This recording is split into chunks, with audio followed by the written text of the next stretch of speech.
السلام عليكم ورحمة الله. سنتعرف خلال هذا الفيديو عن موعد وتوقيت مباراة ريال مدريد وليفربول في الجولة الخامسة من بطولة دوري أبطال أوروبا 2024-2025.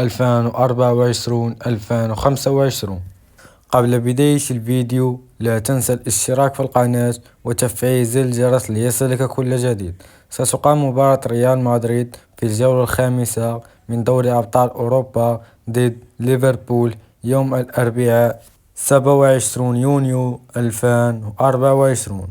وأما بالنسبة لتوقيت هذه المباراة فستقام على الساعة 9 مساء بتوقيت المغرب والجزائر وتونس، وعلى الساعة 11 مساء بتوقيت مصر والسعودية.